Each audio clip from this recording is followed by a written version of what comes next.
they're going to publish annually a list of institutions that are the worst actors in terms of the delta between what they promise, what they charge, and what they deliver.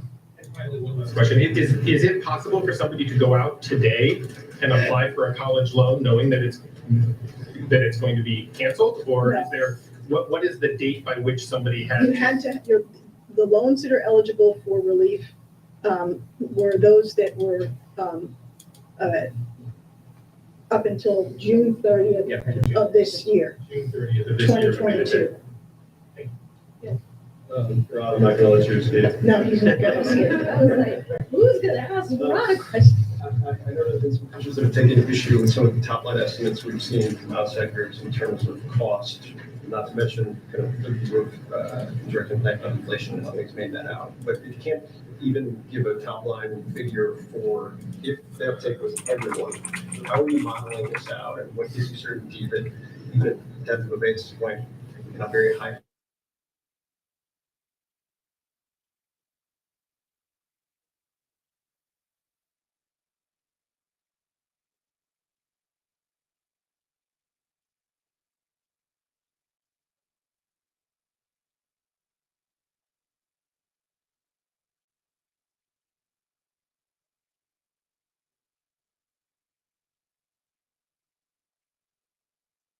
Can you guys not hear it? What the cost is going to be.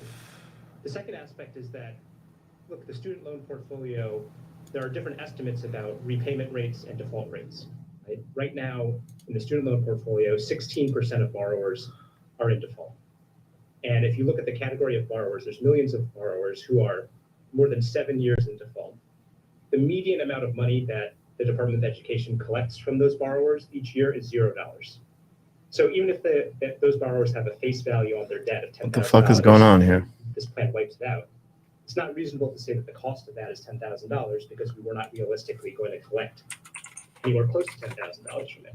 So the assumptions and the analysis about how much are we expecting to collect, some of that changes over time based on certain macroeconomic conditions and other factors. The third thing we have to pay attention to here is in evaluating the cost of this program, we have to also evaluate the benefits and how that will flow into revenue to the government. You know, our view is based on a lot of good empirical literature. Relieving student loan debt burden is going to help people start at home. All of that additional economic activity in the medium term is going to create additional tax revenue that comes into the government that offsets the cost on the front end. So the bottom line here is that there's all these different factors that go into the cost. Standing here today, I can't tell you how all of those are going to shake out. Part of it is that the Department of Education has to actually implement this policy. They have to get the application out. We have to start getting data on how many people are applying. And I think then, you know, when that happens, we'll have a better sense of what the cost is going to be. On inflation, I think it's good to take a step back and realize where we are today. Today, they've been paused since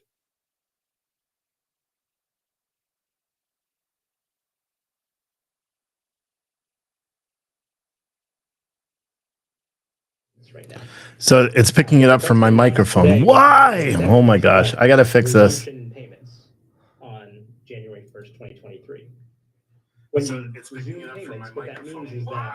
millions Oh of my gosh. borrowers I got to fix this. are going to start making payments that come into the federal government. It's going to be billions of dollars.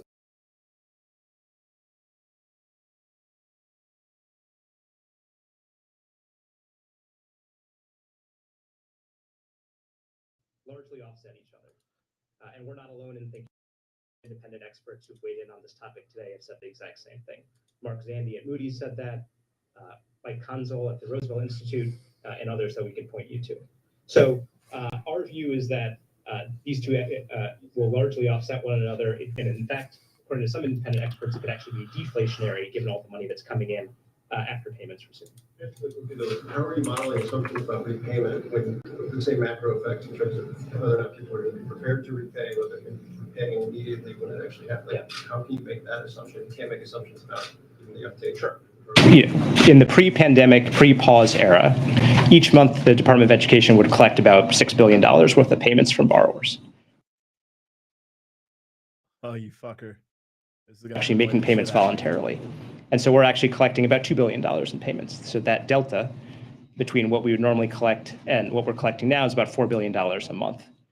When we restart, the assumption would be that we would, roughly speaking, these are estimates, start collecting that $4 billion again with a bit of a discount because obviously we can get relief, including some borrowers who are going to have their loans completely wiped out. But the main thing we have to understand here is that today we are collecting $2 billion a month in voluntary payments. And after the restart happens, we are going to be collecting something significantly above $2 billion a month from borrowers.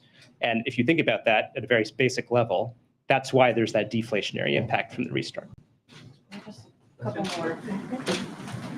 Just to follow up on the legal authority, I know you said that we should check with the Department of Education, but in terms of at least the way the administration has talked about it, you've touted the economy and how it's doing much better under the president's management of the pandemic. So How does this sound now? Is it good? legal authority citing pandemic emergency?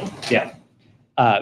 I used to be a lawyer, but I'm not a lawyer anymore, so I don't want to venture out onto getting deep into the legal authority here. And I would refer you to the Department of Justice Office of Legal Counsel and also to the Department of Education Office of General Counsel. But I will make the point that there is a concern that when payments resume in January, that's going to lead to an increase in financial distress among borrowers.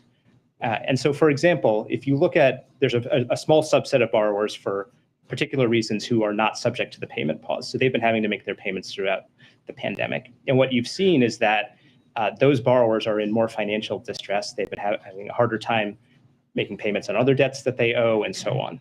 So the concern is that when you restart payments, are a subset of borrowers going to end up defaulting on their loans, or are they going to go into delinquency? And so part of what the legal authority is being used to do here in a targeted way is to make sure that those borrowers who are at highest risk of distress after the restart happens, those are the people who are going to get the relief, because the legal authority gives the secretary the ability to make sure that the pandemic and the emergency does not cause a net financial harm to those folks. Okay, two more in the back, and then If you take a closer look at the White House fact sheet that was released, the White House cites a construction worker who makes $38,000 a year as a potential candidate for this student loan relief. You also cite a $77,000 a year earning nurse, and that sounds great, but I'm wondering, why did you structure this policy in a way that would provide up to $40,000 in debt for a married couple making up to $249,000? I mean, why include folks who have gone to post-grad, law school or business school? Is that really bottom up, middle out? Yeah, it is. As we've made clear, nobody in the top 5% of incomes is going to get a single dollar under this proposal. And actually, we have very good data showing that folks even making in that range that we talked about, near the top of the income cutoff, are much more likely to be experiencing distress after repayment starts. There's good data on it. And look, again, as Ambassador Rice said, we welcome having this debate. If you look at this chart, you can see that 87% of the dollars overall are going to people making under $75,000 a year. And $0 are going to anybody making over $125,000 in individual income. And just because I've seen some criticism from Republicans on this today, it's instructive to compare that to what the Republican tax bill did in 2017. It's basically the reverse. 15% of the benefits went to people making under $75,000 a year, and 85% went to people making over $75,000 a year. And if you zoom in even more on that, people making over $250,000 a year got nearly half of the benefits of the GOP tax bill and are getting $0 under our bill. So we think that this is a classic example of what the president talks about in middle up economics. It's going to families that really need it. And the vast majority of it is going to people making under $75,000 a year. Thanks, sir. last one. So my question is, how did the administration come up with the $20,000 and $10,000 relief number? Was there some kind of calculation into what would be inflationary and what is actually going to make an impact? Yeah. Look, in terms of the secretary's decision and the president's decision on this, there's a number of factors that go into it. The president's goal was to do something that he thought was fair, responsible, and consistent with his commitment to fiscal responsibility. And the conclusion was that following through on his campaign commitment, doing $10,000 for most borrowers, and then adding this additional $10,000 for Pell recipients, which it should be noted, A couple of facts about Pell recipients. Almost all of them come from families that make under $60,000 a year. Half of them came from families that made under $30,000 a year. And targeting additional money to people who got Pell Grants also reflects the fact that when it comes to repaying your debt, part of what matters is your current income. But a big part of it too is how much wealth do you have? What assets can you rely upon? A lot of borrowers can rely upon family wealth to help make some of those payments, especially as they're starting out. Pell Grant recipients, because they come from families with lower wealth, can't rely on that family wealth as much. In fact, many of them, are actually helping members of their family pay their other debts. So we thought this was a fair and equitable thing to do. It was fiscally responsible, and the combination of those factors is why we arrived at this ultimate outcome. Thank you. Thanks, guys. Thank you, Pastor. Thank you, guys. All right, I have one quick thing at the top, and then we'll get going the rest of the briefing. So the last time I stood before you, all here on August 9th, average national gas prices were $4.03. Today, the average national prices are $3.88. The most common price at gas stations across the country today is $3.49. Prices have come down every single day since the last briefing. In fact, they've come down every single day this summer, over 10 straight weeks. This is the fastest decline in gas prices in over a decade, and it is saving families with 2 cars $120 per month on average. President Biden promised he would address Putin's price hike at the pump, and he has. He's releasing 1 million barrels of oil a day with the Strategic Petroleum Reserve. He brought together international partners to release an unprecedented amount of oil.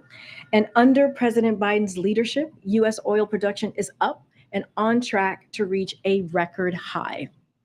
The president will continue to call on domestic and international oil producers and refiners to increase output so that prices can continue to come down. With that, go ahead, Omar. Thank you. I just wanted to follow up on something that came up in Kirby's gaggle this morning. He said that you have no damage assessment within the NSC going underway regarding the documents that were found in the FBI search at Mar-a-Lago. And I guess my question is, why?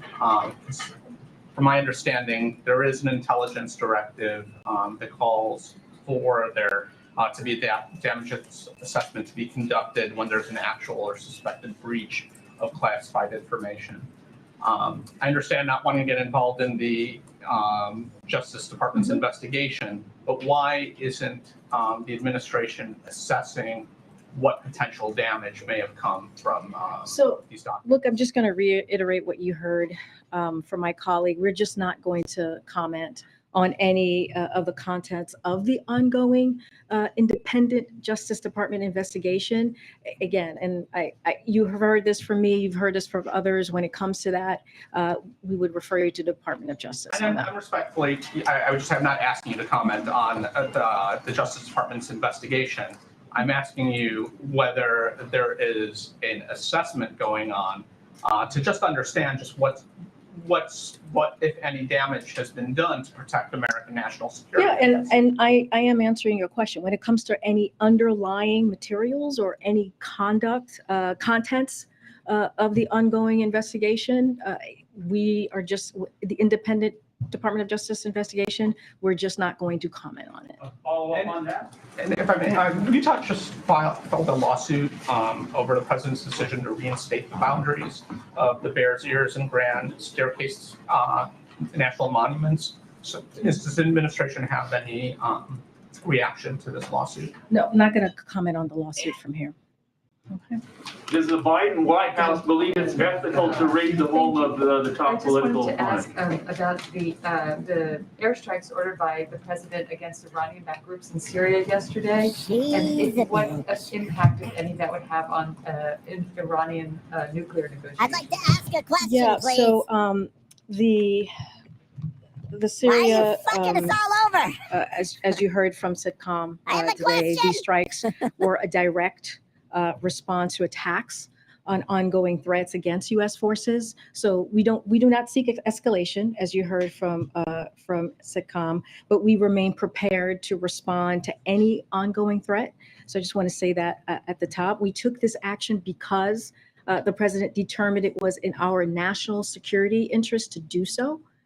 He will continue to closely monitor the situation with his national security team. So that is something that we're going to continue to do as it relates to the JCPOA. To your question, the president has said this, that his pledge to prevent Iran from acquiring a nuclear weapon. He wants to prevent that. That has been his pledge from the beginning. A nuclear armed Iran would serve as an even greater threat to U.S. forces, friends, and allies in the region. The president will use whatever means are necessary to prevent Iran from acquiring a nuclear weapon. The preferred course, of course, you've heard us say this from this podium many times. You've heard us say this, the president say this, is diplomacy. But it remains to be seen whether a deal is actually achievable. But that's what we're going to work towards, a diplomacy effort. Whether or not there is a deal, the president's commitment to protect U.S. personnel and confront Iran's activities that jeopardize our people or our friends in the region is unwavering. And the nuclear deal has nothing to do with our readiness and ability to defend our people and our interests. And that's going to be the president's primary focus. A quick one on Ukraine. The most recently announced weapons package, I understand that those weapons have to be built. They're not in a stockpile already. What is the range, therefore, in kind of estimated time they could actually be delivered to Ukraine? No, it's a great question. I think what you saw us announce, the $3 billion for folks who are not tracking, which a new package, which is the largest one at once trench that we've announced from this administration. We've announced approximately 13.6 billion, just to give a little bit of context there, of security assistance for Ukraine since the beginning of this administration back in January of 2021, an unprecedented amount that is roughly 3 times what Ukraine's annual military budget is. But to your point, this is through the Ukrainian security assistance. This announcement represents the beginning of a contracting process through which DoD will acquire additional capabilities to provide to Ukraine's armed forces. This is different than the presidential drawdown authorities that you've heard us announce. So it means that some of this acquiring Ukraine will take some time, to your point. I don't have a specific timeline for this. I would refer you to the Department of Defense. But this announcement is part of our efforts to ensure Ukraine's military can continue to defend its people and also defend its freedom and defend its right to be a sovereign country. A federal judge today blocked the administration's ability to enforce guidance related to emergency services abortion in states where it's banned or restricted. I think we've got 3 more states that are adding new restrictions, new trigger laws at some point this week. When you look around at the environment right now, where is the administration in terms of potentially new actions or what the president is thinking as this continues to progress? As you know, the president has taken some bold actions since Dobbs' decision was made back in June 24th, I believe, so just a couple months ago. And we've been very clear as you look at what happened last night in Texas. Republicans legislators are working to roll back the freedoms of Americans that they relied on for a half a century. And it's more and more clear that this is against the will of majority of Americans. And we cannot forget that. Women across the country are making their voices heard.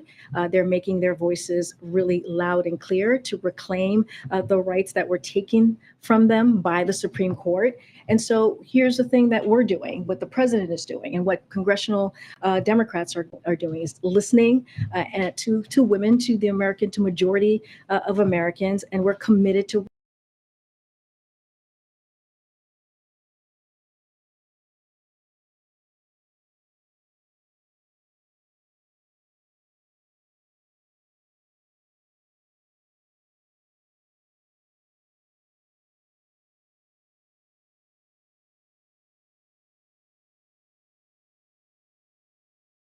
across the country. And as I mentioned last night, Texas District Court affirmed that medical providers can deny life-saving and health-preserving care for women, even if they are suffering from hemorrhaging or life-threatening hypertension. That is what we're seeing. And tomorrow, 5 new abortion bans go into effect in Idaho, North Dakota, Oklahoma, Tennessee, and Texas that will criminalize abortion in some cases without exceptions for rape or incest. Texas's law is extreme, that it seeks to punish health care providers with life in prison. That's what they're talking about, punishing healthcare providers with life in prison. So Americans need to know that these are our fundamental rights that were taken away from us by this Dobbs decision, including the right to contraception and marriage equality are at risk. Let's not forget what we heard from Judge Thomas when that decision was put down, was announced. That's why people across the country need to make sure that their voices are being heard, and that's what we're going to continue to do. That's what the president is going to do along with congressional Democrats. Okay. Thank you. On student loans, one of my colleagues asked if these measures are likely to raise prices because it makes it easier for some students who are maybe more willing to take on debt if they know they're only going to have to pay a minimum amount or if it's going to be forgiven. And Ambassador Rice said that's something the Department of Education is going to be on the lookout for. So I'm wondering if that's a tacit acknowledgement that yes, these policies could cause tuition rates to rise in the near future even further than they are now. Look, this is something that Ambassador Rice talked about, as you just stated. She was asked this question a couple of times, and she said, "We have to see, right? We have to see." This is something that the Department of Education is going to look into, in particular with when you talk about colleges potentially raising prices. That's something that the Department of Education is looking at and is going to crack down on. But it seems like it's something you're preparing for, right? Well, I mean, look, this is something that the Department of Education is aware of. This is something that we're monitoring, but it doesn't take away from what this means, from what the president announced today. This is going to help people making less than $125,000.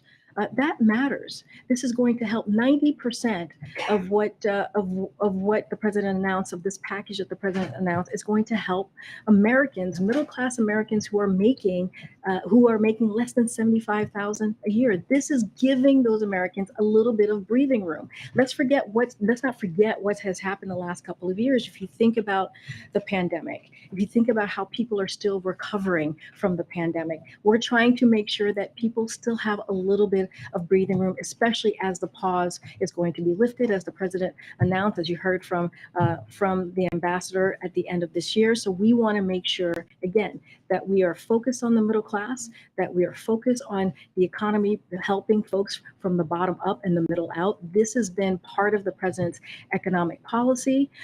If you look just across the board, the American Rescue Plan, if you look at the bipartisan infrastructure law, if you look at what we've done these past several weeks with Democrats in Congress, the Inflation Reduction Act, all of this is part of making sure that we don't leave people behind, people who have been left behind for generations. So that's our focus. In the thought process, tackle what you can address now.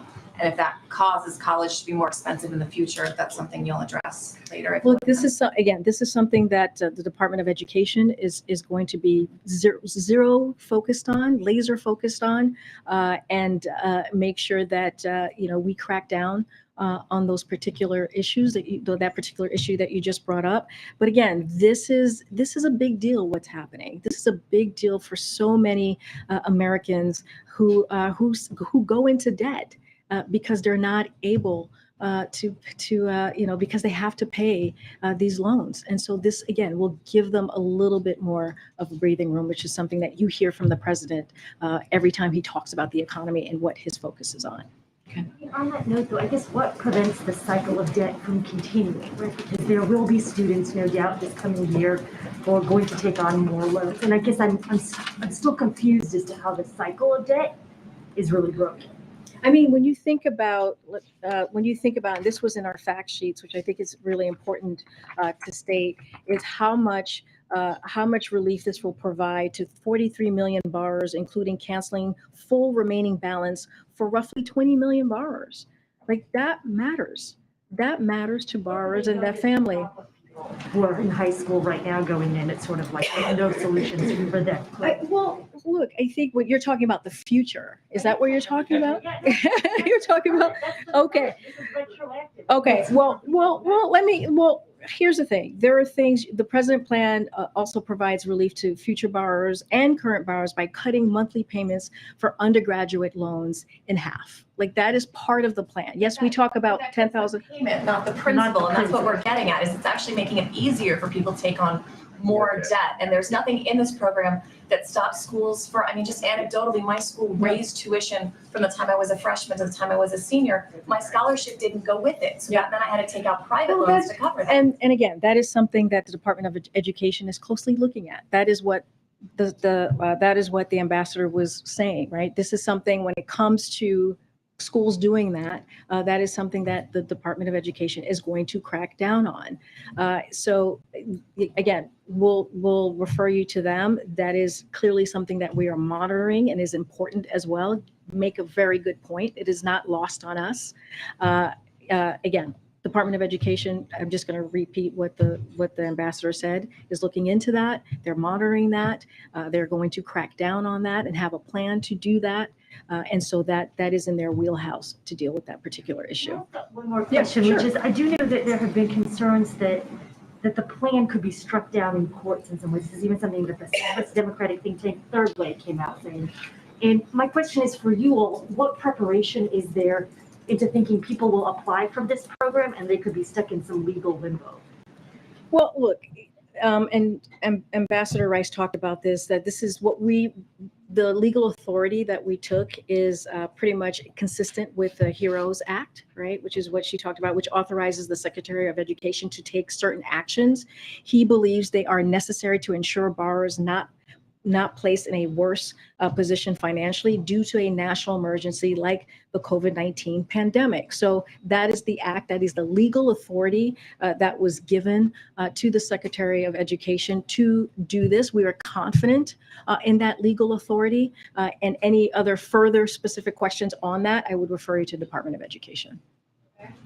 I haven't called any, and then I'll come back to the. I just wanted to return real quick on the potential damage assessment related to the documents, and ask you.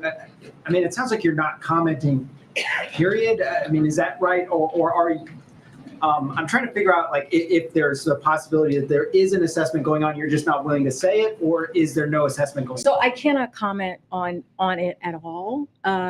All I can say is at this time, when it comes to these underlying materials, when it comes to the contents of the ongoing investigation, this is something that it is an independent investigation that the Department of Justice is doing, and I would refer you to them. But it would seem logical that the administration, for national security reasons, would want to assess whether that something was breached. It's separate from an investigation into whether I mean, Matt, I get your question. I hear it. I get your question. Amr just asked the same question. I think there might have been a follow-up after that. We just are not going to comment on the contents of this ongoing independent investigation that the Department of Justice is doing. We're not going to comment on the underlying materials at this time. We're just not going to do that. Follow up to that? Just another quick question. Tomorrow, Ukraine is Independence Day. John Kirby said earlier that President Biden will be calling President Zelensky. Is there anything else that the administration is doing? Obviously, this comes right after the $3 billion in aid that you outlined, but I don't know if there's anything else that the administration is doing tomorrow. Well, the $3 billion of assistance that we announced, which is the largest one-time assistance that we've provided, I think shows our commitment, our long-term. This is a long-term commitment to Ukraine to continue to fight for their freedom and bravely, as they have been doing for the past 6 months. As you heard from my colleague, yes, the president's going to have a conversation with President Zelensky, which he's had multiple conversations with him in the past several months. There's There's been an open line of communication with not just the President Zelensky, but also his team in the government. And we'll likely have a readout and we'll share more of that conversation. But the president wanted to make sure he touched base with President Zelensky directly, and that's what's going to happen tomorrow. Go ahead. Yeah, I'll come to that, but go ahead. And then I'll come to you. My colleagues have made the point, and actually Democratic Congressman Chris Pappas issued a statement to the effect that this plan regarding college debt doesn't address the underlying cost of college. So kind of honing in on a question that my colleagues have asked, is the president ready to do more when it comes to addressing the underlying and ever increasing cost of college? Is he willing to work with Congress? Is this something he's going to address more in the future? Well, he's talked about that in the past, right? He's talked about what he wants to make sure that we lower cost, right, of college for students. Look, since 1980, the total cost of both four-year public and four-year private college has nearly tripled, even after accounting for inflation. Federal support has not kept up. Pell Grants once covered nearly 80% of the cost of a four-year public college degree for students from working families, but now only covered a third. The typical undergraduate student with loans now graduates with nearly $25,000 in debt. And so this is something that is going to help deal with that specific issue. Look, the president has taken multiple actions. We're looking at today's actions, but if you think about the $32 billion that he was able to do to give debt relief to more than 1.6 million borrowers, that is something that he has done in this administration. That is historic. That was a historic effort. This is part of it with the pause. If you think about the pause, how much that has saved Americans who have not had to pay $1. You've heard that from his speech today of repayment since he's got into office, which started before this president. This president just continued the efforts. So that matters. That is also important. So we just want to make sure that is clear as well. This is going to help millions and millions of people who you think about the Pell Grant that was discussed a moment ago. You can get, if you have a recipient of the Pell Grant and you are a borrower, of course, that goes up to $20,000. And that matters because people who are on the Pell Grant, they come from households that makes less than $60,000. That matters. Half of that are folks in household that makes less than $30,000. So all of these efforts are going to matter. They're going to have an effect. And what you heard from my colleagues who were just here moments ago, they're going to encourage people to take this opportunity to help them with those efforts. I'm just going to move around. Go ahead. Thank you. Okay, I have two questions. In recent months, there have been increasing instances of vandalism of Gandhi statue. Two of them have been in New York, and one of them has been treated as a hate crime.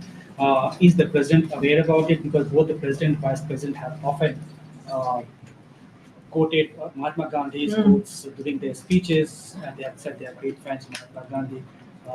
What is the president's message to them? Because these three elements are openly commenting on social media about vandalism of Gandhi statue. So Mahatma Gandhi, as you know, has enduring message of truth and nonviolence, serves as an inspiration. As you said, the president has spoken to this directly and specifically.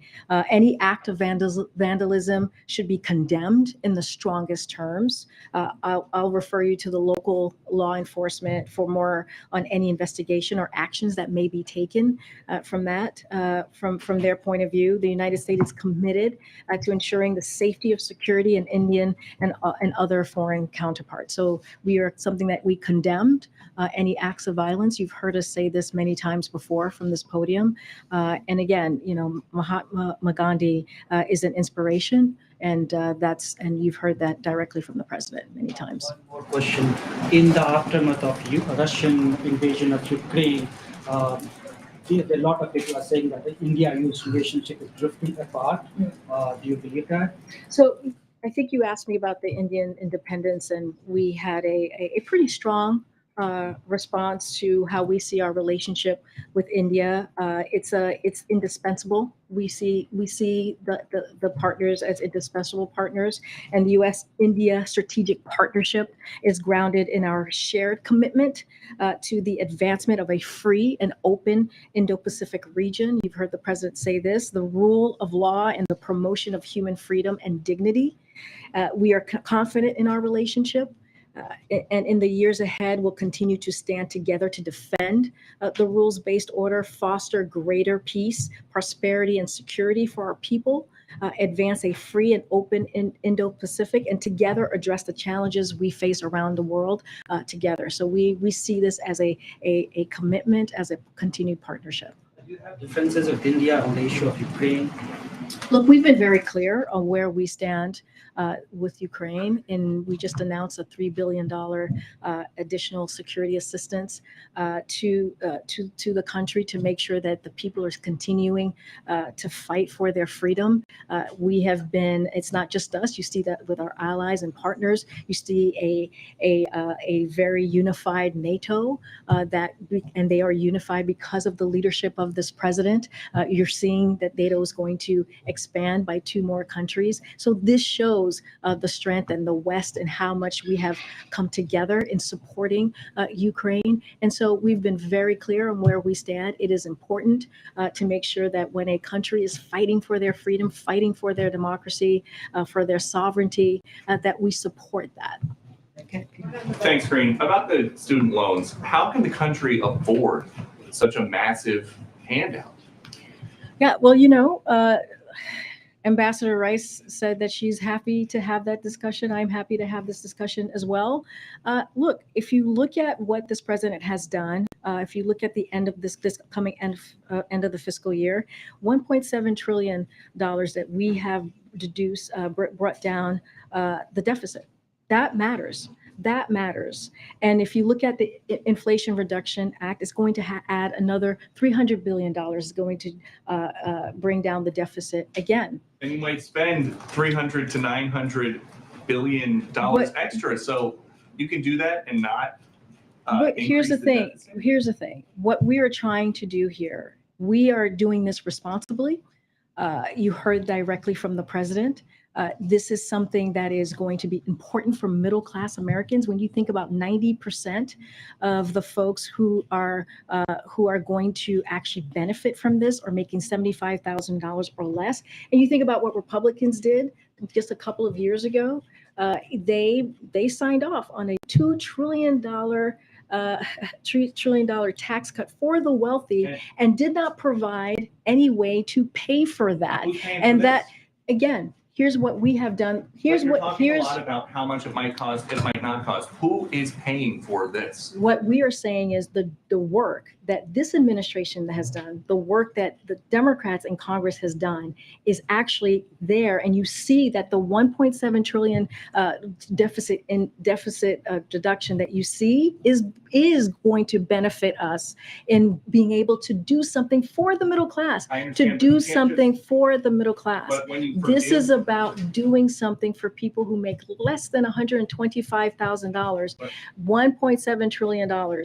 That's what we've been able to do. But when you forgive debt, you're not just disappearing debt. So who is paying for this? And then I'll give you the second part. We lifted the pause, right? We're going to lift the pause at the end of this year, which is going to matter, right? Which is going to offset a lot of what we're doing as well.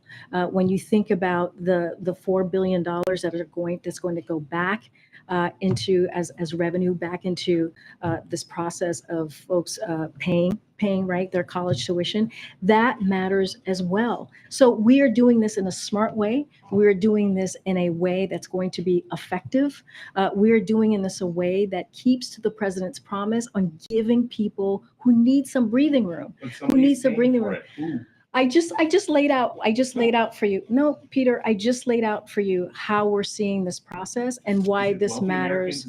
Again, I just laid out I just laid out because of the work that we have done in the economy, because of the American Rescue Plan, because of the Inflation Reduction Act, and because all of this work that this president has done has brought down our deficit by $1.7 trillion, unlike what Republicans did when they added to our deficit $2 trillion and did not care at all or thought about how this was going to be paid for.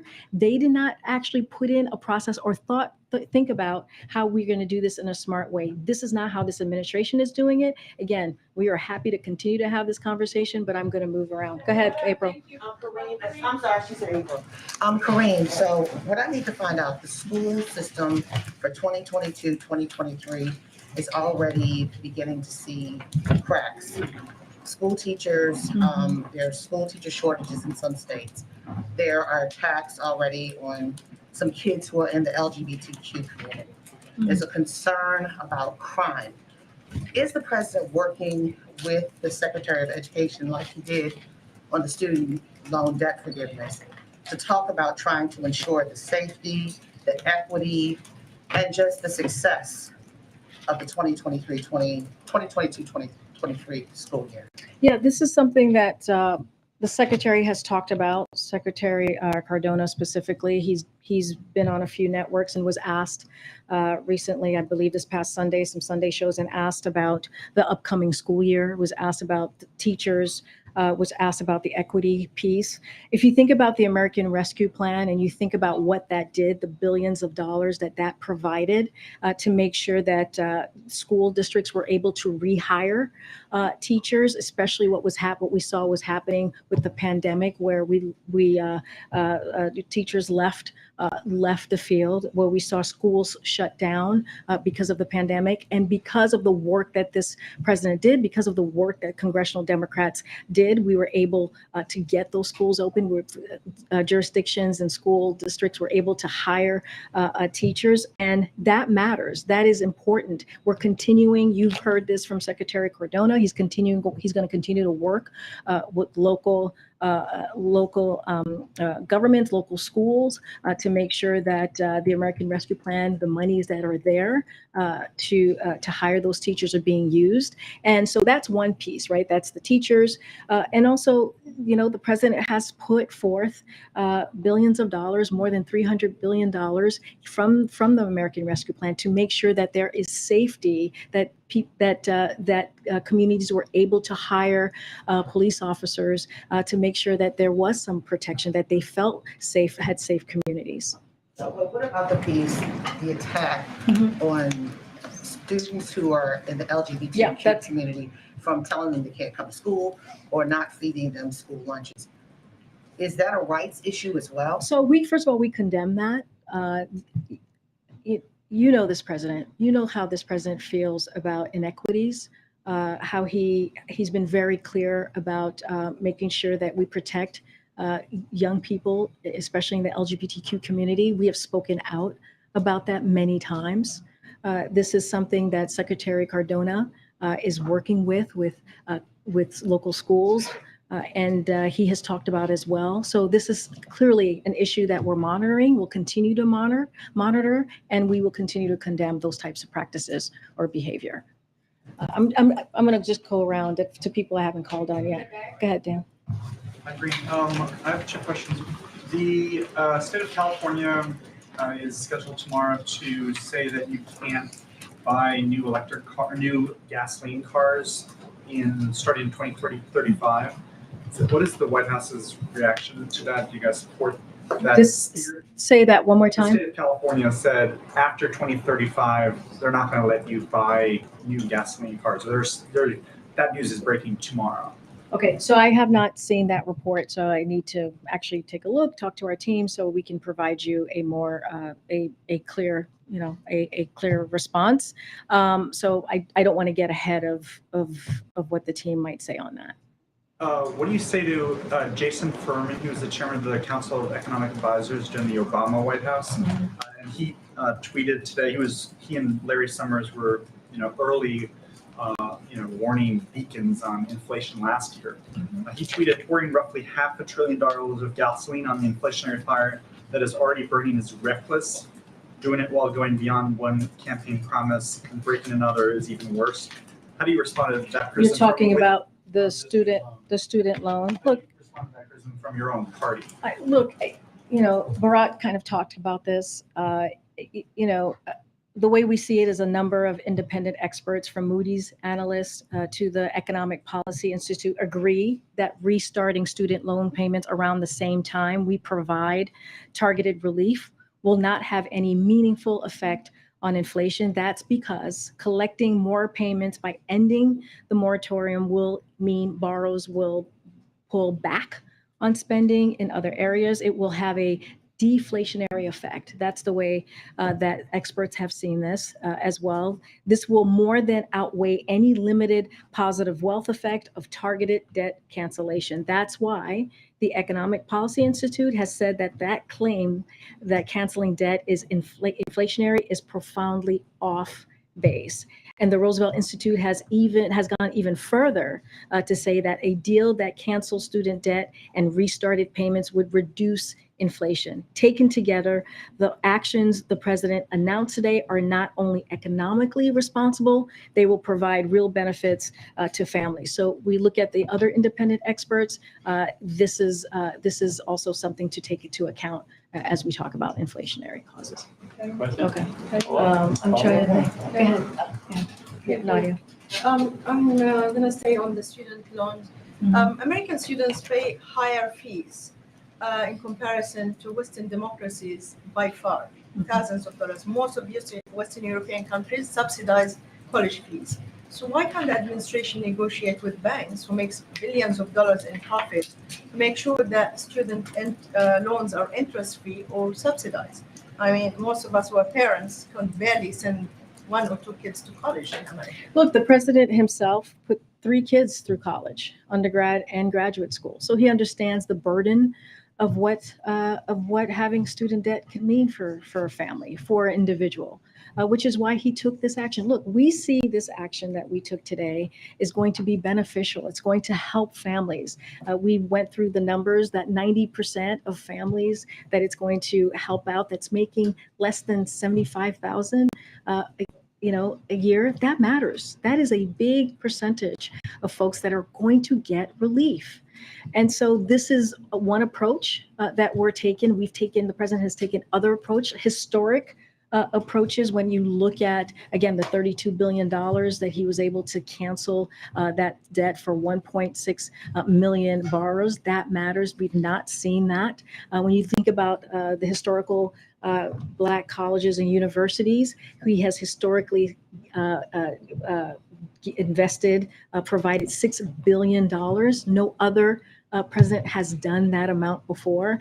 So look, the president's is going to continue to look for ways to help out middle-class Americans, to continue to look at ways to help out the people in communities that are left behind.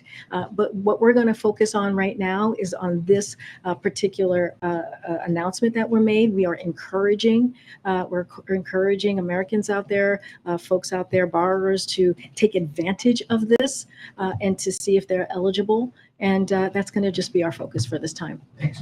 Okay. All right. Thank you, guys. We'll see you tomorrow. Does the White House believe it's ethical to raid the home of their top political opponent?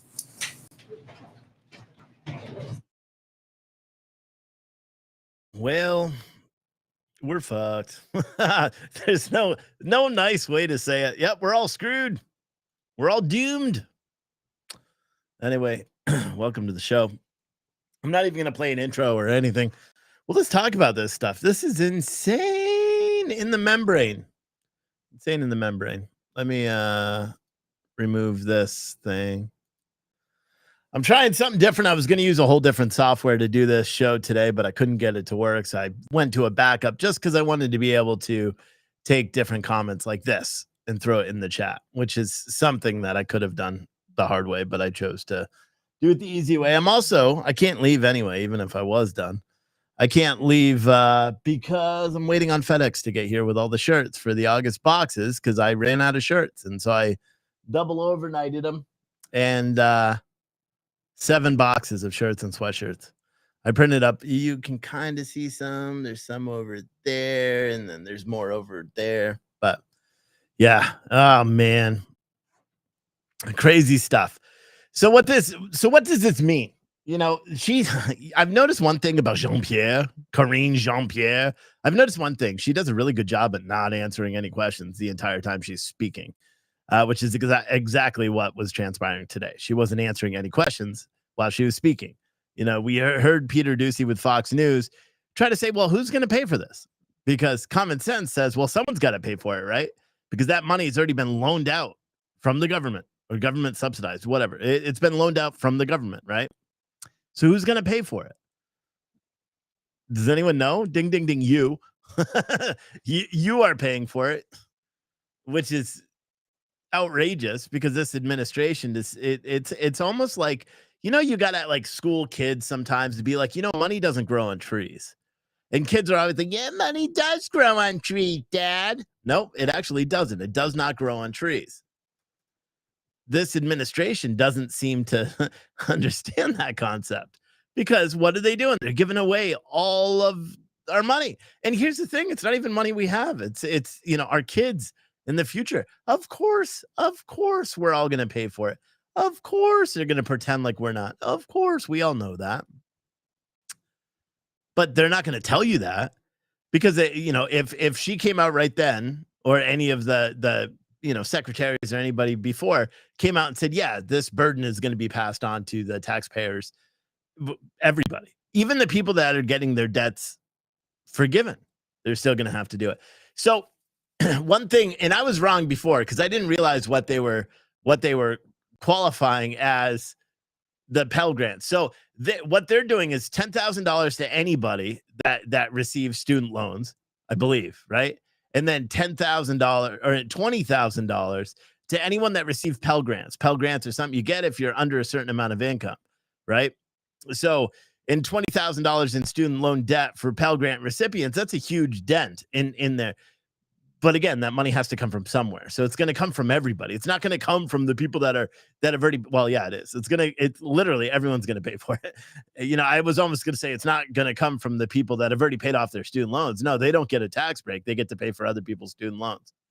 Go figure that one out, right? People that do the responsible thing and pay their own student loans or their kids' student loans are now on the hook to pay your student loans. And the Antifa people from Portland and all these little hipsters that are running around smoking herb and working at Starbucks thinking it's a career. we all get to pay for it. That's our new role here. That and sending military aid to Ukraine. Today they announced another $2.98 billion in military aid going to Ukraine. To this administration, money just grows on trees. And they're like, well, you got to look at what the Republicans did 5 years ago. They didn't have a plan to pay for it. Peter Doocy said should have been like when they're like, and they had no plan. They added $1.something trillion to our deficit, and they had no plan on how to pay for that. Peter Doocy should have went, you have no plan on how to pay for this, because it's the same thing. What are the estimates? They're estimating that this is going to be $300 billion per year, I believe, for the next 10 years. It's going to add to our deficit. But yeah, I mean, semantics, right? I'm officially announcing that I'm taking a massive pay cut for the rest of the year because, oh my gosh, we still won't even qualify. It's so stupid. The whole thing is stupid. Can you imagine, though, getting a $40,000 tax break? Like a married couple, right? You know, if my wife and I qualified, which I don't know. I mean, if it goes off of this year's income, absolutely, we'll qualify. This has been a rough year. If we go off last year where I had all the other companies and riots and stuff, then no, we're not going to qualify for any tax breaks. And that's why I was kind of curious, because they're like, you know, when you fill out your income stuff, and if it goes off this year, then good, I'm going to get $40,000 worth of our student loans removed, which is great. It's stupid. One of the other things they're doing, they're expanding the HEROES Act. And this should piss everybody off, because the HEROES Act was a law that passed right after September 11th, right? And it was meant to pay for the colleges or wipe out the student loans for people that served honorably. All the 9/11 first responders, all the people that were impacted, the first responders and their families, all the people that went overseas, all the veterans that fought overseas. The White House has expanded that now to include anyone who works in public service as part of that. And they could, I guess they can unilaterally do it. People are saying that, they're going to sue over it. But that's basically saying anyone that works in public service, it now can have their the student loans forgiven as well. There is stipulations. I mean, I think it's 120 months. So you got to work for the federal government for 20 months in order to qualify, which is 10 years. Which is kind of interesting, right? Because they just incentivize it and say you got to do it in the next month or two to do it. It's just insane. Someone said, I don't want to pay your student loan debt. I know. I don't want to pay anyone's student loan. I don't even want to pay my own student loan debt. I don't want to pay it for my wife's. It costs me more to send her to school than it does more than she makes. Think about that. Think about that. And without home ownership, if something happened to me, right? And we thought about that a lot. If something happened to me, outside of life insurance and stuff, she wouldn't be able to take care if we didn't own the home. We were renting a home for $2,350 a month.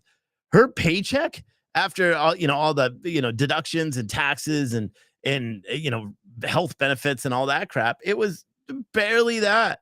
She wouldn't be able to make a car note or anything else. And that was with the student loans on deferment, not because of this COVID shit, because she's on some teacher thing. It's crazy, man. Stop being productive is the message here. That's 100% the message. Stop being a productive member of society. Take the handouts.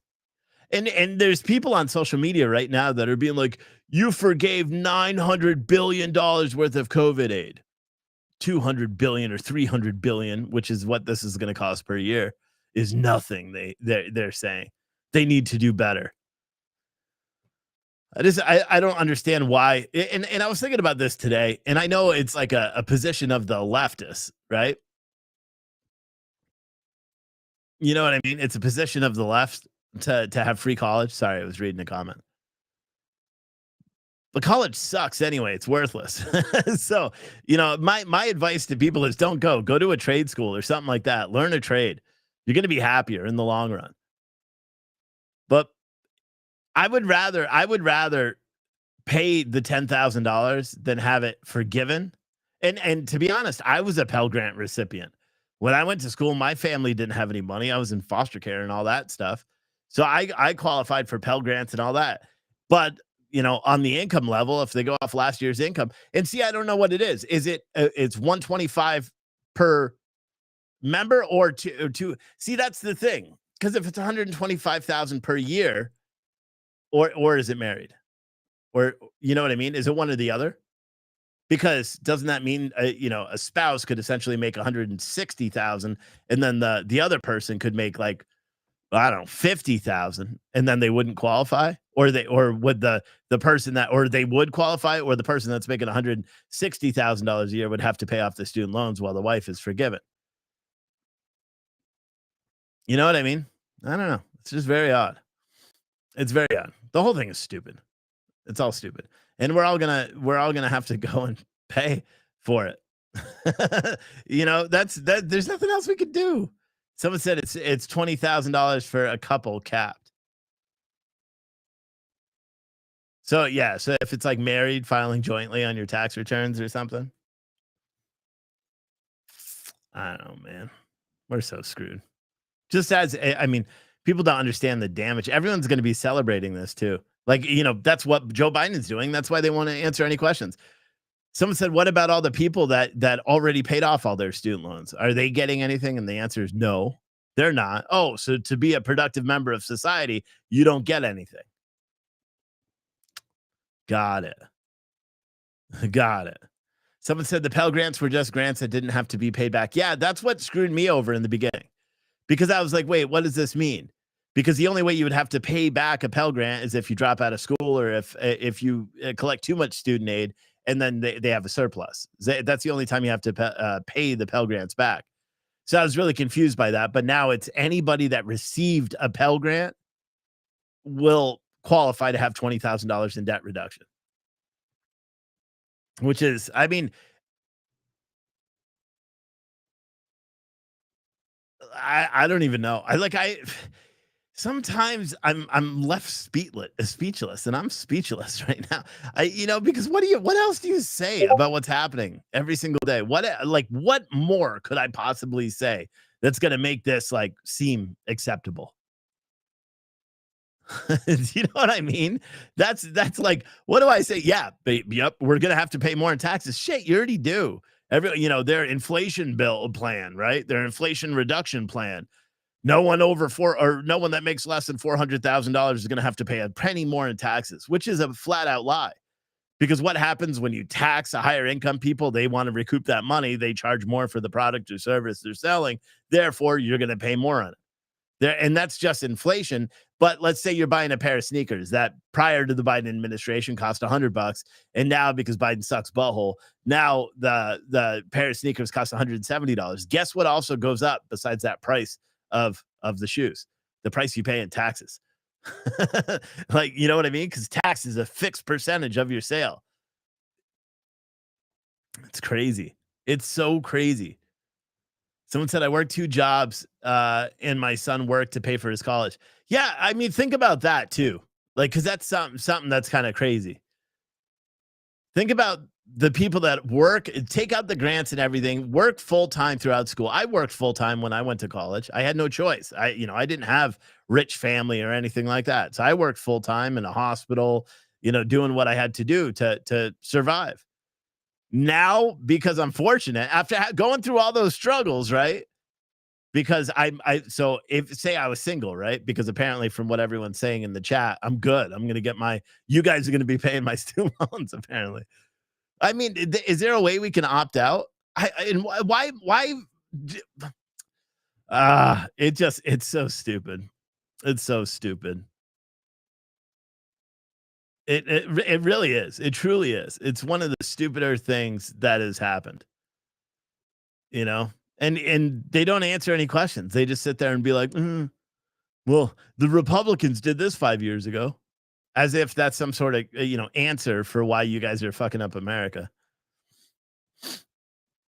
I don't know. Someone said I worked overnight while going to school during the day. It was exhausting. Yeah. The forgiveness has to be applied for. Applications will be coming out soon. Yeah. Well, that's unless you have filled out, I believe, a FAFSA. So if you're still a college student. But again, think about all the people that right before COVID made that final payment. They could have did this. If they really wanted to help middle class, and do all this socialist bullshit, right? Why not just give $10,000 check or pay off credit card debt, right? It probably would have been cheaper than paying off all the student loans, or pay off car notes, $10,000 off your car note. That would actually go and help everyone. But they're not going to do that because they're trying to just motivate this lazy base that doesn't want to go out and work. That's why everyone was so with the stimulus shit that they did with COVID, right? Those $1,200, whatever the hell checks that people were getting every month. People are so entitled to that money, not realizing that they're going to have to pay. They're like, well, it's a loan. I heard people literally say that. They're considering it a loan on the future taxes that they pay. That's why we're paying more for everything now. That's why this year my tax burden is going to be higher than what it was last year, even though I'm going to make less money this year than I did last year. It's just the way the cookie crumbles, apparently. It's crazy. It's crazy. Someone said, if you do not have student debt, $20,000 off your mortgage. Yeah, I mean, what about all the people that already paid off all their student debt? They're shit out of luck. That's literally what they're saying. So the people that pay off their debt, what do they get? Nothing. They were responsible and paid off all their debt, but they don't get anything. And I bet there's a bunch of HR managers that are fielding calls from all their Silicon Valley tech guys that are all like, hey, drop my pay to $200 or $122,000 a year or something like that. I guarantee there's a whole bunch of people that are already trying to find a way to scam this shit, just like they did with the PPP loans. Have any of you guys ever looked into all these social media commentators, or all not social media commentators? My mind's going elsewhere. But all these newscasters, some of the ones that have the other businesses, all these big professional people that are super wealthy, and looked into how much money they've received in 100% forgivable PPP loans. I know there's a newscaster and I don't know if he's still there, a newscaster at Newsmax that received a huge Pell Grant, and he's a millionaire. Or not a Pell Grant, COVID money, the PPP loan. And he's a millionaire. Nancy Pelosi's husband, they make like what, $50 million a year in profit? They got PPP loans. How many other people did? We're so screwed. We really are. We're so screwed. There's no other way to try to make sense of it all. There really isn't, if you think about it. Because it's not, I mean, and granted, many of us won't even see the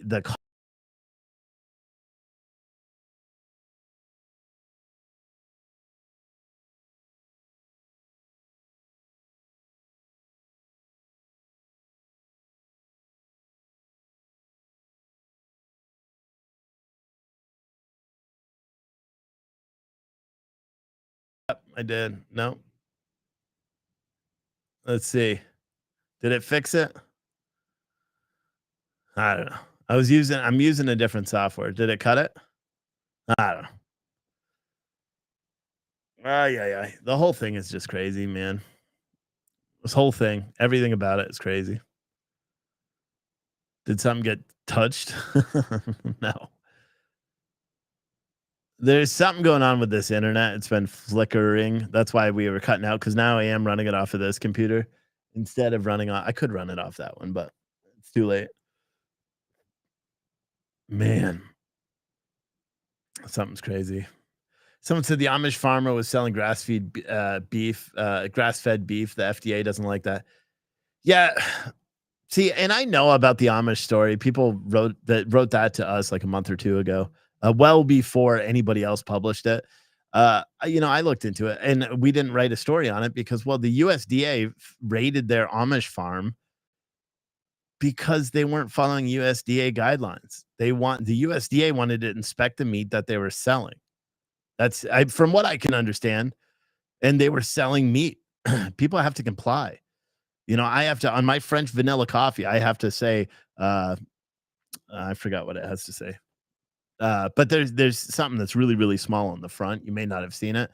Where I say there's additives does not natural flavoring or additional flavoring or something like that.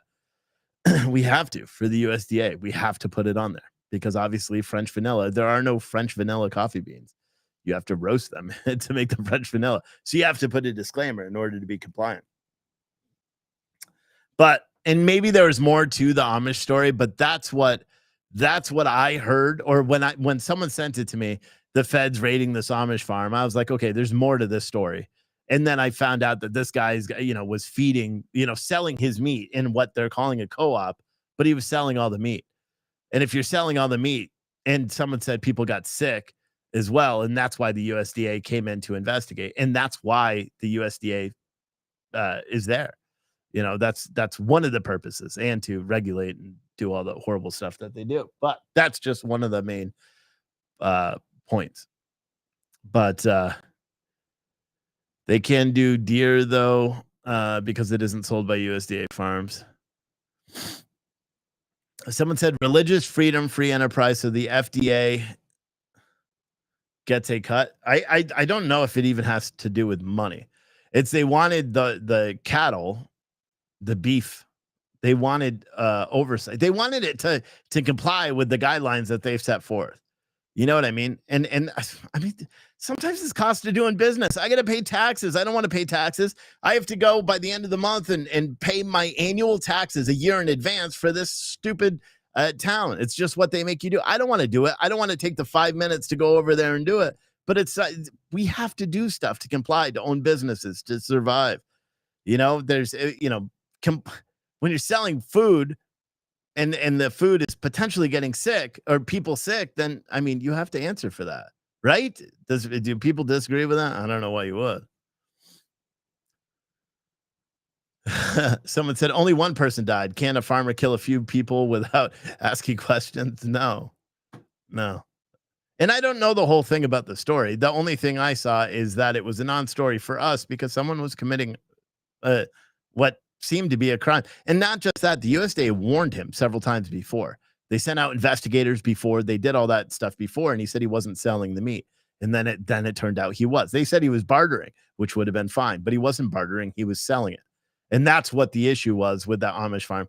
And I know it's only making national news now because Tucker Carlson reported on it the other day of big government arm guys kicked in the doors and ran in there with a SWAT team. It's weird, right? There's no actual photos of heavily armed SWAT teams raiding this place. No. And it didn't happen recently. It happened months ago. Probably, I think it was in June that it actually happened. And they were investigating it for a long time. Everyone could find it. You could just look it up. It's been going on for a long time. But man, we just have some weird stuff. 3 mass shootings occurred today, 2 of which were nearby schools. You're not going to hear about them, outside of the initial Twitter, mass shooting, blah, blah, blah. You won't hear about them. Black communities, mainstream media doesn't care. But we do. Chicago had a mass shooting. 4 people were injured. Where was the other one? Sorry, someone's looking at outside. I'm waiting for FedEx. It sucks because I can't even leave until FedEx comes.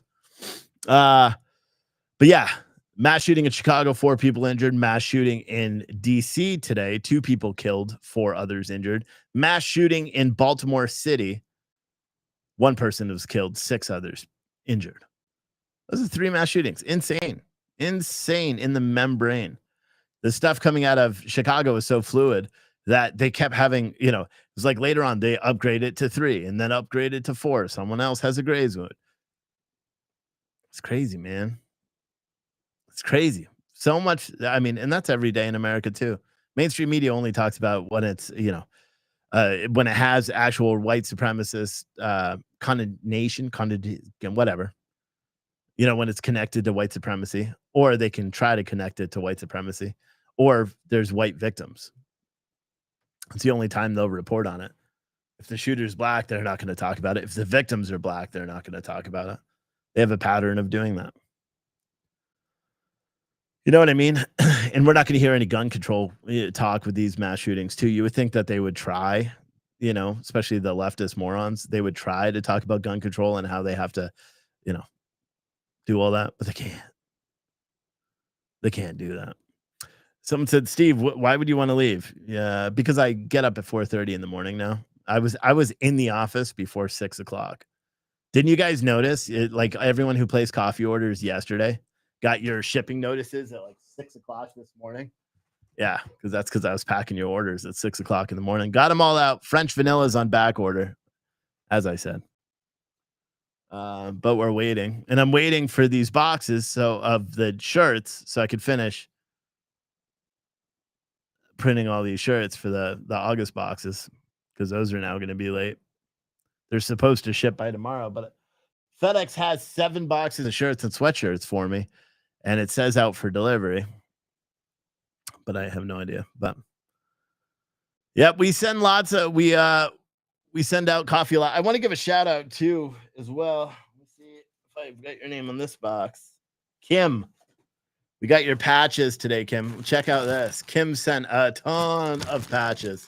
So between these and the customs one that we received yesterday, I know several of you guys are sending patches too. We'll be able to make another one of these cases, which will go up in our store. But someone said, really great show, Steve. Ahead of the curve on store. Yeah, I mean, we typically, when we're on it, we'll report things 4 or 5 days before mainstream media does, because mainstream media, it has their narrative. We just want to report the news. That's it. We don't want to report anything else other than the news. We make our goal today if we do probably 3 or 4 more coffee orders for the day. The coupon from yesterday, the broken borders, is done. So you can't use that. But if you want to use coffee, you'll save 10% off your coffee order. Over the next week, you're going to see a ton of new stuff. The webpage is going to completely change. the Pure Truth Coffee side. I'm going to make the front a really nice landing page. I'm going to go through because we have a lot of issues with some of our shirts and stuff. They're not getting sent over to the printer we're using. So depending on, where also, because I don't need to explain too much of the business because I want to do everything in-house. But in order to do all the printing and shit in-house, you have to buy all the stock up front. So when you're buying stock up front, say of, 1,000 t-shirts, it costs a lot of money because the price of t-shirts have gone up dramatically. Plus, we don't use the really cheap t-shirts. We use, these the nicer ones. So it's kind of a pain in the ass because I need roughly another 10 grand, 15 grand to have a good not float because I just buy all coffee and shirts and hoodies and stuff because we're entering hoodie season. But yeah, we're going to be doing a lot. You're going to see a lot of new designs. I'm going to switch the way so it's a lot easier for people to order because right now it sucks because, well, with the one printer that we're using, they'd have like 50 different variations. So every time we go to edit that or say I want to start printing that shirt in-house because we have the capabilities of printing the shirts in-house, I have to do one of two things. One, I have to rebuild the whole thing in the system, or secondly, I have to just individually void out each of the different variants, and it's a pain in the ass, which you guys don't care. It's something that you probably don't care, but that's where we're at. One person is just going online. I could see you doing it, and you're going to buy some coffee, so I appreciate that. Jennifer said you haven't received your June box or the Scooter Steve t-shirt. I don't know what June, if you're talking about the politically incorrect store, I got to log into there because we had some issues there with reoccurring billing. I couldn't figure it out. And there were only like 2 or 3 of you that were on that, but I'm going to go into that store and just refund everybody that had the reoccurring billing. And the politically incorrect store, I'm shutting down. For one, we're just going to keep going with the coffee brand and the patriotic clothing through that. And just to minimize this stuff that I do every day. You know what I mean? Because I'm just doing too much. So I want to relax. I've been on a kick of going to the gym every single day, which makes me feel very good. So I like it. Today I took the day off because I'm actually sore, which never really happens. But yeah, that's about it. Oh, a lot of people didn't understand the video I made this morning on YouTube. Oh, so here's 2 things. One, during the day, I will be putting out videos on YouTube. I'll do my best to upload them in real time to Citizen Stringer and then notify you guys, all the Citizen Stringer members, that there's new videos. But it's hard to do this. I know it sounds like it's really easy to do this every day. It's really, really difficult, but I'm working on it and I want to make sure that everybody is able to access the content. So I uploaded a video this morning quickly talking about the Alex Stein and Dave Portnoy, the Barstool Sports founder guy, going back and forth on that because I don't understand how Republicans that were championing a business being able to make its own, up its own minds for months and months and months or years, almost years during COVID. Don't listen to your government. Make up your mind. If you want to allow people in without masks, you let them in, blah, blah, blah. You make up. It's your company. You do what you want. You do what you want. Well, a company deleted Alex Stein's video off of their page, because they have conflict with their business, the gambling business. And he was talking about, losing all his money gambling in Las Vegas. He was joking. So they deleted that tweet. And then everybody just turned on it, almost like saying that, and I know what it was. Alex Stein did the same thing he always does. And I like the guy, but he did everything he always does, where he's just like, blah, blah, blah. Look, cancel this, cancel that, blah, blah, blah. And good. That's his shtick. I get it. But then he also, said that Dave Portnoy was sexual assault allegations and all this weird shit. And then it just went back and forth and they're both shitting on each other like you're back in middle school. But it wasn't that. That's not where it ended. All these right-wing political commentators, all these, these people that call themselves conservative started just saying god-awful things about Portnoy. What happened to being innocent until proven guilty, right? All that same stuff, because apparently they all kept saying, like this one guy, Jason Whitlock, and I don't know who he is. Apparently he's well-known, but he was on Blaze TV. I guess he's got a show there. And he was just going in on Portnoy, talking about his masculinity and this and that and, weak and And I realize what's going on. They're just pissed because the guy made the determination on what is best for his business and it didn't fit their agenda. So they attacked him. To me, that is cancel culture. It's not, you know what I mean? Because here's the thing. And a lot of people are like, no, cancel culture is where you're nuked off social media. No, it's not. Cancel culture to me is where the whole world turns against you and makes you feel bad for making a rational choice about whatever you want to do, regardless of it. That to me is cancel culture. Boycotting, same shit. It's all the same. A lot of people want these identifiers to try to signify different things. To me, it doesn't matter. There is no difference between cancel culture, boycotts, anything. It's a left tactic that the right is now grabbing on, and they start doing it and as their own, which is weird because they literally called out the left for doing it for so long. I saw comments today on the YouTube video where people are like, well, you know, if you can't beat them, join them. Like if they've been doing this so long, maybe the right is just stooped to their level. Doesn't matter. You know, what about this whole thing? Treat others how you want to be treated. This shit we teach little kids. The whole thing, and it's still going on. It's still going on because Alex Stein did an interview with that Jason Whitlock either yesterday or today. And I guess he had a buddy that worked at Barstool Sports, right? And he's like, I'm not going to say his name, Ben. And so Dave Portnoy fired the guy, Alex Stein's buddy that worked at Barstool Sports. Dave Portnoy fired him. And Alex Stein's like, oh, look, Dave Portnoy's firing his employees. It's almost like he deliberately leaked the name so Portnoy would fire the guy so he'd have more content for a day, which is stupid. It's stupid. What happened to the right of a business to make their own determination on what they want to publish? How is that controversial? How is it controversial to say, well, you know, we don't want this on our platform because we are owned by a gambling company? A guy making fun of gambling and losing all your money while gambling doesn't really bid well for, you know, our whole business model. And you could be against gambling, and I get that. But that's not what Alex Stein's video was about. It was just like a quick segment where he was talking about that. You know what I mean? So the way that everybody turned on him, and they're still doing it today. Everyone's like chastising him because he fired, you know, this guy, Ben, that worked there. Apparently a well-known guy that's been there for 10 years or something like that. He fired him because he just spoke to Alex Stein yesterday. And Alex Stein, the only way he knew his name is because he told on him live on that Jason Whitlock show.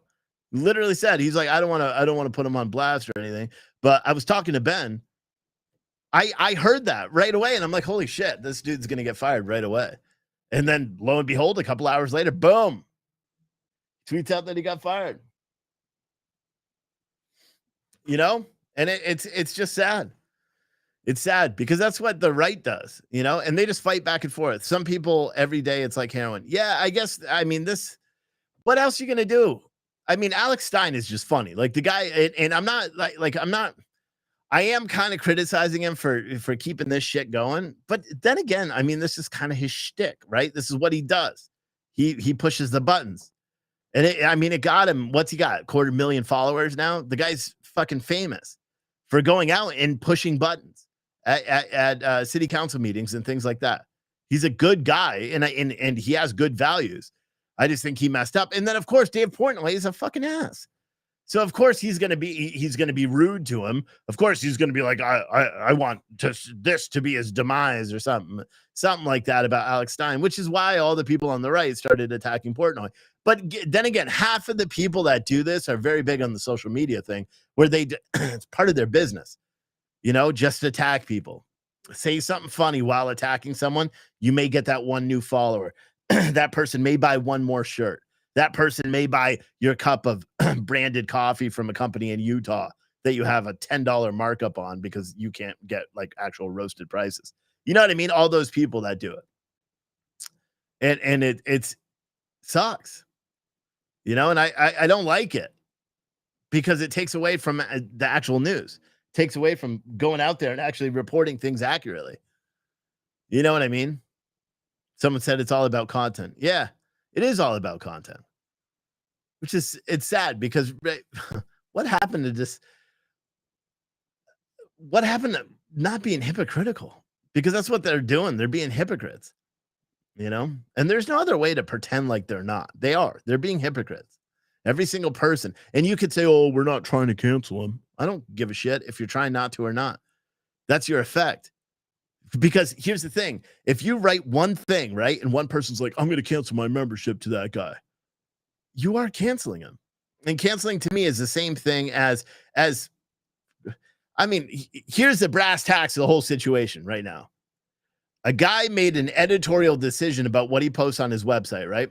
Super basic. A business owner has a right to do I could refuse someone that comes in my store without a shirt on, or shoes, or you have that right to do that, right? I'm not going to publish an article if I don't want to write it.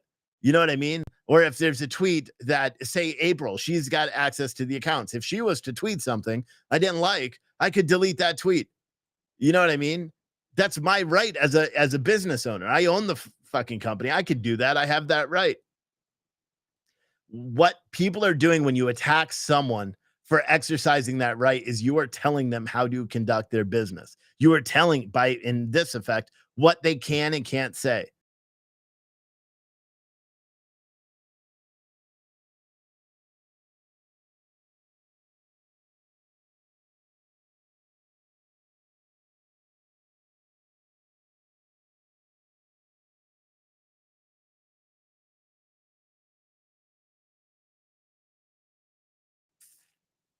That's why I don't use the software, because it just cuts in and out. I have no idea why.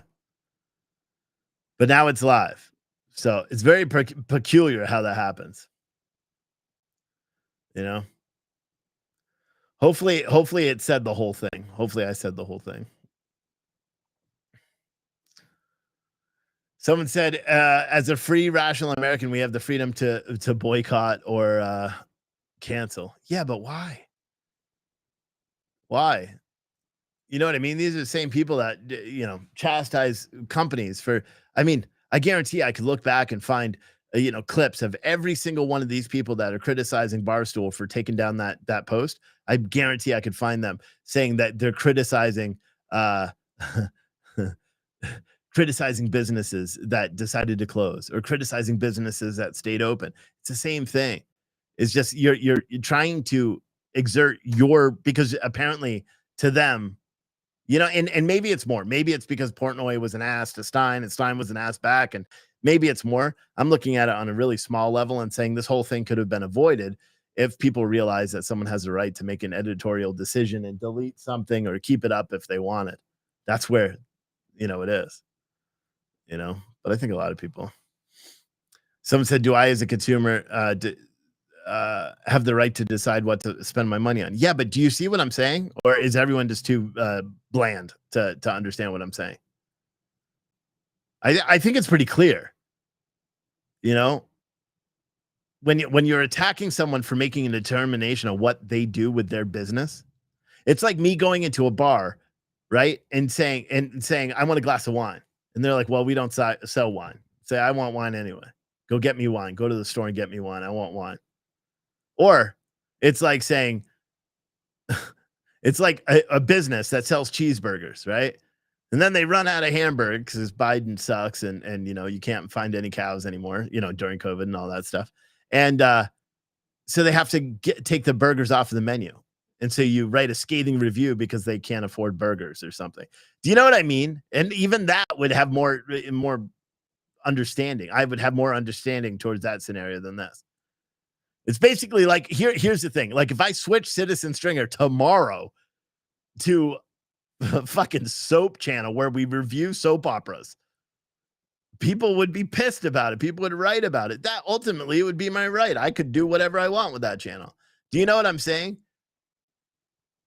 I don't know. Someone said, like saying, I don't like that place. Yeah, kind of like that. Michael, there's your good one. It's like saying, I don't like that place and you can't go either because I said so. And I just don't. I just think it was really, it was in bad taste is the easiest way to describe it.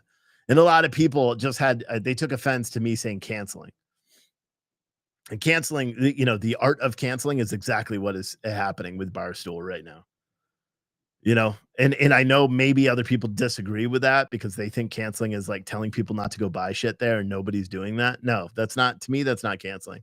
when you do a campaign to, I mean, we've seen it. We've seen the left do it where they call, they post the phone number of the business that's employing a conservative. It's happened during COVID all the time. And everyone will call and be like, oh, you got a Trump supporter there. Or with January 6th, that happened a bunch, right? It's kind of the same thing.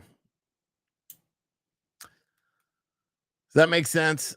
I don't know if there's still soap operas. I have no idea. But hopefully that makes a little bit of sense. And now I got everyone be like, I'm not writing. April's like, I'm not writing about soap operas. You don't need to. Here's the other thing. Citizen Stringer's YouTube page. Okay. Not the one with my name, but the one that's under Citizen Stringer TV. You guys all need to go and subscribe to that channel, because one of the things I do quite a bit during the day is I watch body cam footage. Because one, it's a great way to get news stories and stuff. And there's just so much out there, and we've requested it a lot, and stuff like that. So essentially what I'm doing now is any body camera footage, I'm posting it on that page. Hold on. And I'll probably do 2 or 3 videos, depending on what happens all over the country. I will be posting those on the Citizen Stringer News YouTube page. And I'll try to upload them again, like I said before. Hold on. Oh, you know what? This isn't going to let me. I can't paste it. It won't let me do it. I fucking hate. See, there are so many reasons why I shouldn't use this software. So anyway, so what I was saying is what you guys should do is look up Citizen Stringer TV on YouTube. Citizen Stringer TV. It's a different page. You'll see it. It's got the actual words instead of a mug of me. But I posted 2 body cams. There was a police chase in Kansas for someone that was charged with murder, I think, in Lawrence, Kansas. That video was released on Monday by the Lawrence Police Department. And then there was another, obviously, Pelosi's husband, Paul Pelosi, his full, because a lot of people were sharing like a 2-minute clip. So I put the whole, I think it was 18-minute clip out there. And I made a nice intro and outro and all that stuff to it. So if you guys want to go and watch that, make sure you subscribe to that channel, because we will be uploading a lot more of those things. That's where a lot of the news clips are going to go. So any clips that we find on social media, we were uploading to different platforms and then embedding them on the website. So we're going to kind of use this YouTube page because it's a monetized page. We'll use that as our main hosting for any of the clips, like congressional hearings, stuff like that, if people in Washington actually do their job. But yeah, Kate said, yeah, oh, I only saw the 2-minute clip. Yeah, because that's what a lot of people thought. They thought it was just a 2-minute clip. No, it was like 18 minutes, And so I'm not that good at editing, but I think I did pretty good on those videos. And I found a way to do it really quick. It doesn't take a lot of time. So, and I give a little bit of background in the video too, so you could see. But that's going to do it. Pizza and Tilly's coming up live at 6 o'clock. I don't know where fucking FedEx is. Like, how late will they come? Because I really don't want to stay here all night. I'm going on 13 hours being up right now. I'm tired. You can see it under this eye. Got the bags, the tired eyes. I got that tired eye right now. But yeah, I appreciate you, and we'll go from there. And yeah, we'll have a bunch more. Tomorrow is what? Thursday. I may take the night off tomorrow night because I really got to mow my lawn. I was gonna do it last night, but then I was cutting the legs off of the bunny hutch. See, that's what it was called. And it works better. Like, my wife likes it. So now we have a really short bunny hutch. And then the bunny won't chew through everything. And then I got tired and went to bed. So, I'm an old man now. I go to bed super early. But I tell you what, I'm getting so much done during the day, which is exactly what I needed to do. So that's good. Still need someone if you live local to Woodstock and you want to work in a coffee shop or coffee/retail shop Thursdays and Fridays and some Saturdays. Let me know. And yeah, go buy some coffee. I need a couple more sales for the night to meet our goal. We have not a big goal. We just want 8 orders a day. And I ship the coffee as long as the Awake Not Woke, we're out of stock now. Harlem's Finest, we're out of stock. And the French Vanilla, we are out of stock. So we'll get those in a couple of days. But everything else, like if you order the Wake Up America, the Flying High, the little packs at Freedom Fest or the Freedom Blend, any of those, they ship right away. They'll ship tomorrow morning. You'll get shipping notice first thing in the morning. And then, someone said if you're waiting on FedEx, go online and log into your account. You can get a tracking number and you can find out where the truck is. Wait, no, you can't. Where is the DJ Goldenheart? I have the tracking number. It doesn't show me where the truck is, though. Where can you do that with the truck?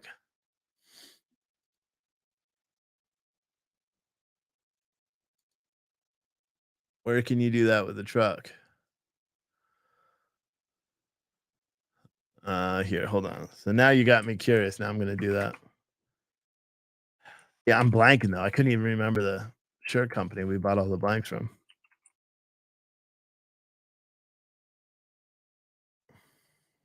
So the big ass order for shirts too.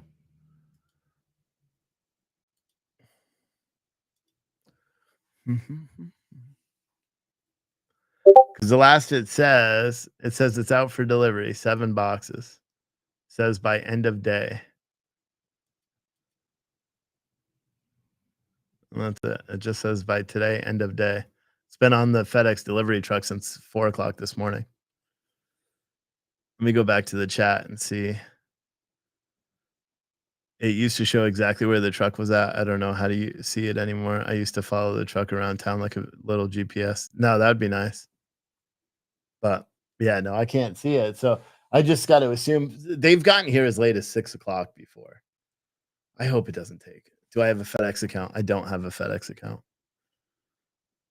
FedEx usually runs until 7. Oh, I'm not waiting. I don't want to wait until 7. It'll be better once we get to the new place too, because then we'll have the strict business hours and we're closer to all their hubs. So we'd probably be first thing in the morning. We're in like our new warehouse because I find out tomorrow if they're done painting. They're gonna call. Oh. So I got the estimate for the little deer that I hit. Oh my gosh! Good thing I have insurance. They're charging me $2,900 for the bumper. $2,900. Isn't that insane? And for some reason, they were taking pictures, and that pictures were included on the back of my car for the estimate, which I don't understand. Because I didn't like run over the deer. No, I hit it, and then it bounced off and went about 50 yards down the road.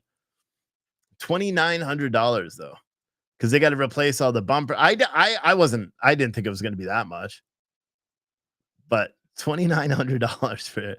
Granted, we have insurance, so, but hell, like if part of me wants to be like, I'll just bang it back out with a hammer. Shit, slap some duct tape on that sucker.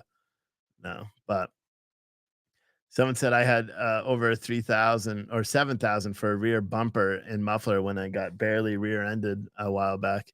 Yeah, but I really got barely. This thing.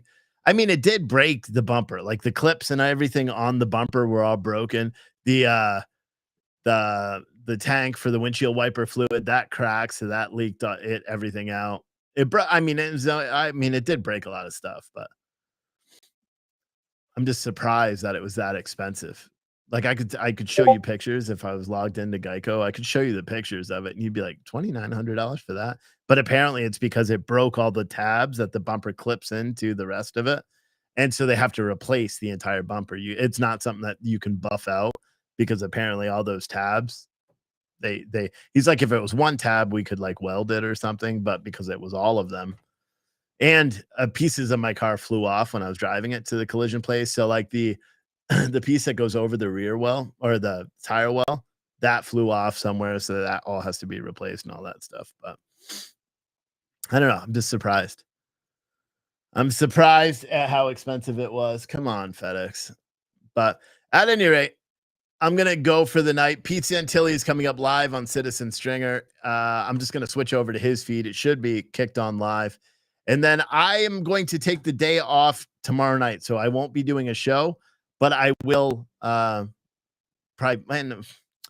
I say that, but I'll probably end up doing a show. But I know I will have videos during the day, little news clips and things like that. And I will do my best to upload them to Citizen Stringer. I'm sorry, guys, about slacking on that regard.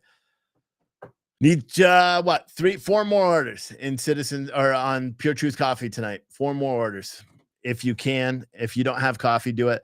Also, on this next reorder, we're going to be switching down to 12-ounce bags again because the majority of you guys wanted those. Also, we're sending out things. If you purchase coffee from us, it's going to send you a link to rate our coffee to give a review. We want to be able to just show those reviews. I'm going to put a widget on there tomorrow so you can upload like images of the coffee and stuff like that. I don't think it's on there now. I am so running out of steam right now. I hope FedEx gets here soon, man. I really hope they do because I'm tired. All right, guys. Well, I will see you tomorrow. That is English for tomorrow. Normally I say I'll see you